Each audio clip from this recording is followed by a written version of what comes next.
নমস্কাৰ মই শ্ৰী মানস কলিতাই আপোনালোকক আকৌ এবাৰ স্বাগতম জনাইছোঁ আমাৰ ইউটিউব চেনেল উজনিৰ পৰা নামনিলৈ। আজি আমি উপস্থিত আছোঁ পঞ্চতীৰ্থ হাজোৰ বিশেষ এখন তীৰ্থস্থান শ্ৰী শ্ৰী গণেশ দেৱালয়। ইয়াৰে আমি ইতিবৃত্তবিলাক জানিবলৈ আজি এই মন্দিৰত আমি উপস্থিত হৈছোঁ। বলক আমি মন্দিৰটো দৰ্শন কৰোঁ।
এতিয়া মই উপস্থিত আছোঁ শ্ৰী শ্ৰী গণেশ দেৱালয়ৰ পুৰোহিতজনৰ লগত।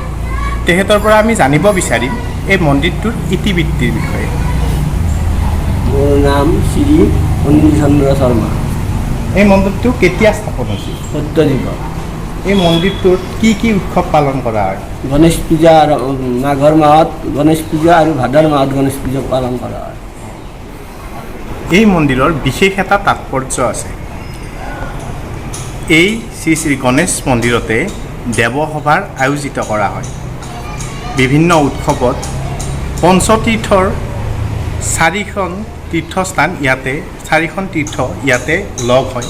ইয়াতে হয়গ্ৰী মাধৱ বহে বুলি বিশ্বাস কৰে আৰু ইয়াতে শ্ৰী শ্ৰী কামেশ্বৰ দেৱালয় আহি বহে বুলি বিশ্বাস কৰে আৰু ইয়াতে শ্ৰী শ্ৰী কেদাৰ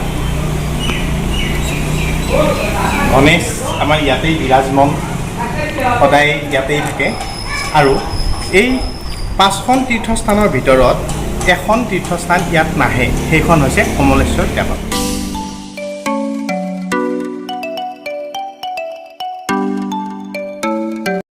এই মন্দিৰৰ গাতে লাগি আছে কিছুমান পুৰণি কীৰ্তিচিহ্ন আৰু লোকপ্ৰবাদ। সেইবিলাক চাবলৈ আমি অকণমান যাবলৈ ওলাইছোঁ।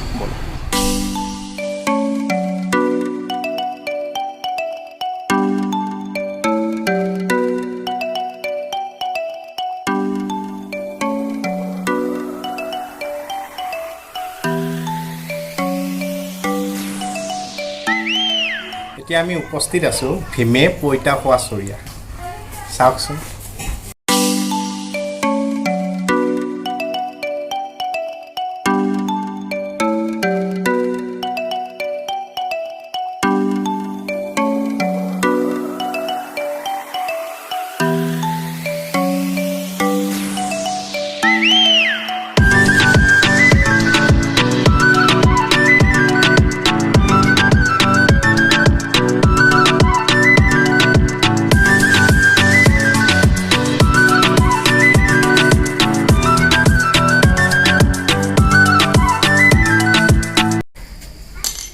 এয়া সাৰ গৰু, হাজোৰ এক অন্য কৃতিক চিহ্ন, শিলৰ সাৰ গৰু। চাওকচোন।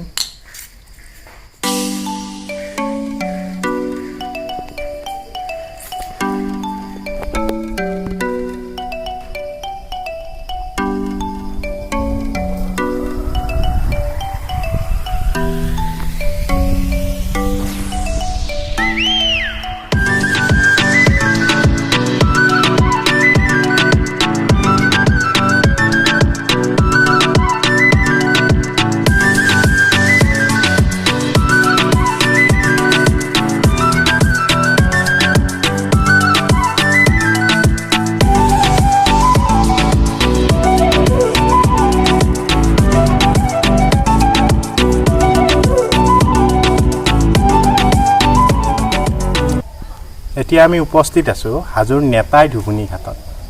ইয়াত লোকপ্ৰপাত আছে আমাৰ গোকৰ্ণ আৰু বিকৰ্ণ পাহাৰৰ পূব দিশত এয়া নেতাই ধুবনি ঘাট অৱস্থিত। ইয়াৰে দক্ষিণ ফালে আছে ছয়গাঁৱৰ চম্পক নগৰী। সেই নগৰীৰ পৰাই চান্দ সদাগৰে লখিনদাৰ আৰু বেউলাৰ সৈতে ভেল এৰি দিয়াৰ পিছত ভেলখন আহি ইয়াতে খুন্দা খাইছিল আৰু নেতাই ইয়াতে কাপোৰ ধুইছিল আৰু সেইখিনি বেউলাই দেখিয়ে এই ভেলখন ইয়াতে খুন্দা লগাই ৰাখি ইয়াৰ পৰাই কেদাৰ মন্দিৰত সেয়া লখিনদাৰক জীয়াই তুলিবৰ কাৰণে বেউলা গৈছিলে। ইয়াৰে এইখিনিয়ে লোকপ্ৰবাদ।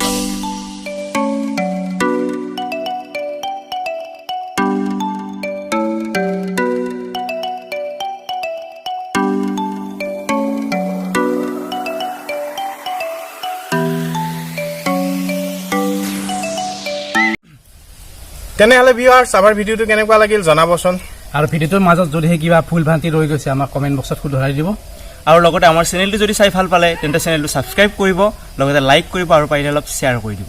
অহাটো খণ্ডত আকৌ এটা নতুন ভিডিঅ' লৈ আপোনালোকক লগ পোৱাৰ প্ৰতিশ্ৰুতিৰে মই শ্ৰী মানস কলিতা, মই বিনয় কলিতা আৰু মই ৰাজীৱ কলিতা ভিডিঅ'টো ইমানতে সামৰণি মাৰিছোঁ।